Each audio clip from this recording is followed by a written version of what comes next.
not even budget. The man, Russell.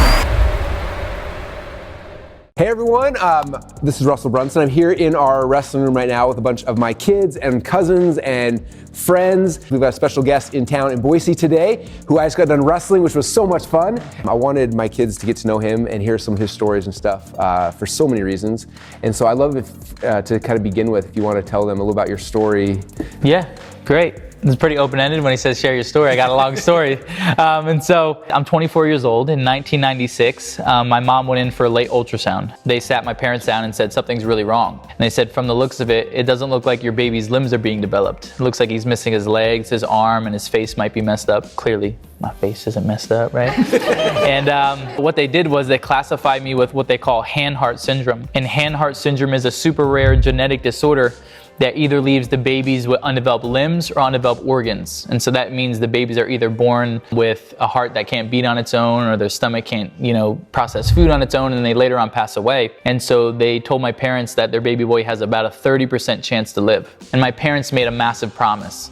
And that promise was that they were gonna focus on the 30% chance of me living. And so I was born, and the tests of my organs came back 100% healthy, and the only thing that was affected were my limbs. And so I was born in this unicorn body of no legs and one arm, and all my organs are 100% healthy. And would you agree that there's always, in your life, there's always something bad that you can focus on? Would you agree? And would you agree that there's always something good that you can focus on? And so the majority of humans, and you can agree, the majority of adults always focus on the negative stuff. And so if we can train our brain to always focus on the good things, then we always win.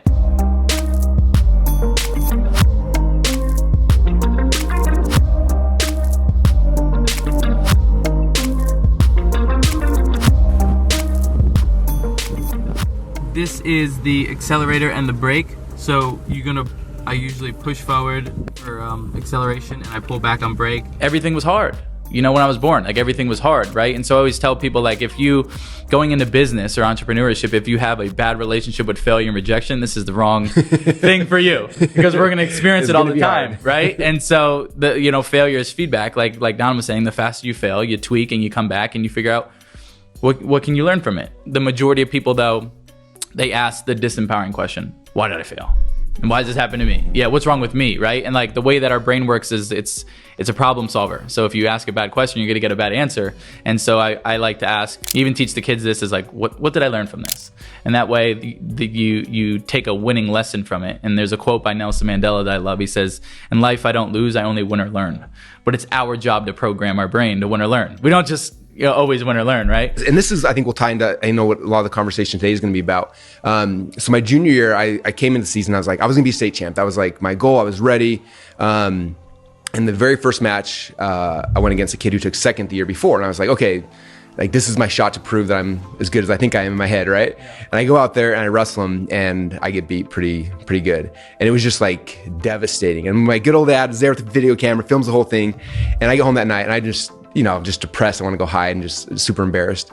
And so I go to bed that night, and my dad jumps up, goes and puts the tape from the camera and thing, and starts watching the match over and over. I don't think he slept the entire night. And next morning I woke up and getting ready for school. My dad's like, come here, I know how to beat this guy. Pulls me on the carpet and he's like, show me the move and what he did. And I was just kind of annoyed at first, but he kept showing me, and he's like, this is how he did, and this is what he did, and how his positioning was, and I get to learn from it. And I got better and better and better at learning how to do it. And I didn't wrestle the guy again the entire season until the state tournament. It was me against him.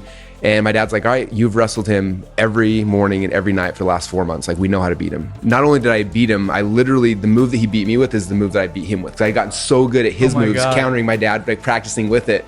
I ended up beating him with that. And what I learned from my dad that day was if you lose, that's not you lost. It's okay, we figured out what was wrong. Now we can make adjustments. Now we can make the tweaks and the changes and figure out how to win. And so it's funny because in business now we're the same way. We launched a funnel, and you can ask my team, we launched it, I'm like, it's not gonna work, let's get out there. And we start driving traffic and look at the stats, and we figure out all the tweaks and the changes to figure out how to make it work. And that was from wrestling, probably the biggest lesson I got was just that of failing quickly and then seeing what the problems were, and then that's where you start making the tweaks and the adjustments and the changes to get better and better and better over time. Yeah, failing forward, adapting. Yeah. We always do that. Yeah. And just put yourself in there, put yourself in an environment to fail. Mm-hmm. Because if you're not there, you're not going to learn, you're not going to adapt, you're not going to succeed.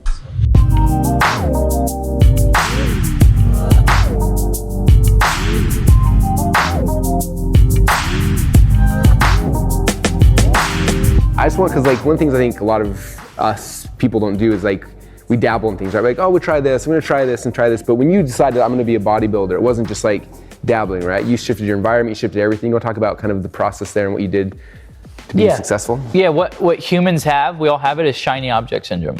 And so we try to do one thing and we're like, oh, maybe I want to try this over here. And so when I wanted to become a bodybuilder, I was living in New Jersey, and it's very cold in New Jersey most of the time. And so I moved to Florida and I wanted to become a bodybuilder. And the first thing I did was found a really big muscle dude. And I said, will you teach me how to bodybuild? You look like you know what you're doing. A little too light. That might be too light. 12. That might be too light. 13. 14. And that's what we do in business, right? Is if we want to do something, we find out someone who's successful and we model them. And the reason being is because we don't have to reinvent the wheel. We don't have to recreate something. We just find someone who's successful and we learn from them. I attempted to become a bodybuilder. And when I moved to Florida, I told everyone, over a million people that followed me, that before 2017 was over, I was going to step or hop on the competitive bodybuilding stage before the year was over. And so I did a 12-week preparation, and I dedicated 12 weeks of my life to training and health and fitness. I was 10 weeks into my prep and I went to Vegas for an expo. I go in the gym, and long and behold, there's Dwayne "The Rock" Johnson, and he's surrounded by 4 security guards and he's working out. And I'm like, oh my God, it's The Rock. After about 45 minutes of lifting, his security guard comes over and taps me on my shoulder and says, "You're Nick, right?" I said, "Not many people look like this.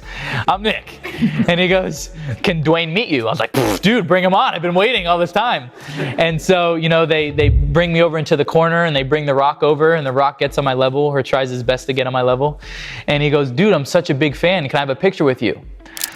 And on the outside, I'm like, "Sure, bro." But on the inside, I'm like, "Oh my God, it's Dwayne "The Rock" Johnson."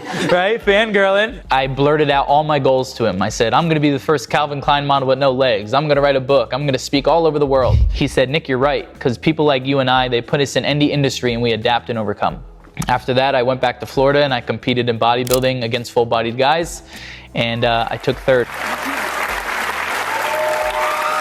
And I was like the first man with no legs, one arm to jump on a bodybuilding stage. And the quote that I use is, over the 24 years of my life, I realized it's not the physical body that holds us back, but the biggest disability you can have. What do you think it is? Your mindset. Great job. You guys rock. Thanks for coming, spending time with us and the kids. And all right, let's give Nick a huge round of applause.